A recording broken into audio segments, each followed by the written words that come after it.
Même quand on chante l'amour du risque, tout le monde a envie de se pendre, donc ça va être très sympa.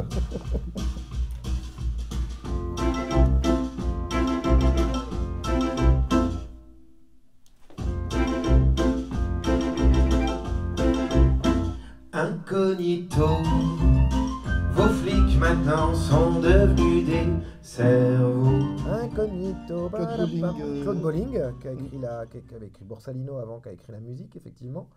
Et qu'est-ce qu'on peut en dire? Moi, je me rappelle avoir vu cette série quand j'étais jeune et que ça m'impressionnait pas mal. Ça m'impressionnait moins que d'autres séries Madeleine qui étaient par exemple L'île aux 30 cercueils ou La poupée sanglante. Vous avez ces trucs-là, hein. Ça faisait vraiment peur. Mais déjà dans les Brigades du Tigre, il y avait quelques trucs qui étaient de l'ordre de Gaston Leroux, comme ça, tout cet imaginaire du début 20e, hein, voilà, qui pouvait faire un peu flipper. Ouais, puis il y avait un côté assez moderne, on avait presque l'impression de regarder une série américaine parce qu'il y avait des courses-poursuites en voiture. Oui, bah, enfin en voiture, à 20 à l'heure, hein, Bah oui, mais il y français, avait quoi. quand même des courses-poursuites. Et C'était dans nos Starsky et Hutch à nous, Un petit peu. avec Voilà. les torpédos, là. Ouais, ouais. Attendez. Cette fois, je crois que nous y sommes. De vrais gros beaux, toujours à l'affût, jamais au repos.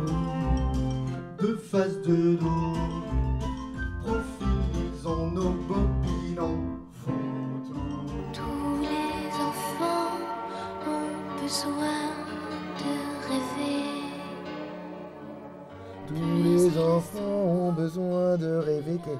Vraiment, et on sent, il disait ça tout à l'heure, Benoît, il a raison, qu'on est vraiment entre les années 70 et les années 80, entre les pétards et la cocaïne, quoi, en gros. Parce que c'est quand même Véronique Jeannot, qui est dans tout son truc années 80, la musique, c'est des synthés et tout ça.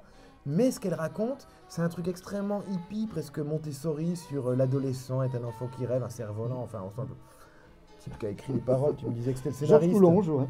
Ouais, bah à mon avis, il carburait pas qu'au café. Et du coup, c'est marrant parce que c'est d'une tristesse. Et je me rappelle qu'enfant, on se permettait encore ça dans des séries, peut-être uniquement françaises, mais d'avoir des génériques qui étaient d'une mélancolie. Et en plus, comme tout ça passait généralement le dimanche ou le samedi, le week-end, ça mettait dans un état qui m'ont peut-être conduit à écrire les chansons que j'ai écrites après. Les brumes claires, la neige rose, Je connais les plumes claires. Voilà. Qui est vraiment... Aussi mélancolique au final. Ouais, mélancolique mais joli. Et puis, il y a quand même plus de variations harmoniques. Et moi, je trouve ça plus intéressant, ne serait-ce que musicalement comme chanson.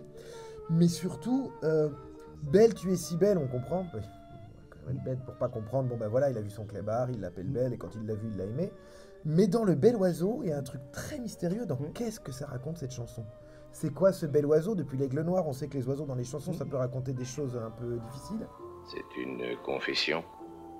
Mais vous-même, avec vos grands airs, qu'est-ce que vous êtes d'autre? Hein? Un bandit poursuivi par toutes les polices.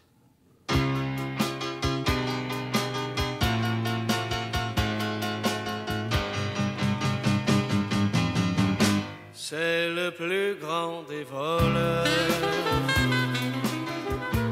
Oui, mais c'est un gentleman. Sa voix, sa décontraction, son côté un peu gouailleur comme ça, fait que Arsène Lupin, on y croit à fond quand c'est lui qui chante ça. C'est-à-dire que ça pourrait être Arsène Lupin, Jacques Dutronc. Moi, c'est ce que j'aime infiniment dans la chanson qu'il propose. Et en plus, la chanson, vraiment, quand on la joue, contrairement à d'autres, qu'on joue aussi, parce que, par exemple, c'est une chanson que je trouve musicalement plus intéressante que le générique de Maggie. Pour donner un exemple de la terre de contraste que va être ce spectacle. Et donc Maggie, on l'a fait vraiment version courte, on va pas chercher la version 45 tours. Gentleman Cambrioleur, on se permet d'aller jusqu'au bout. Et Voilà. on retrouve vraiment du Bopin dedans.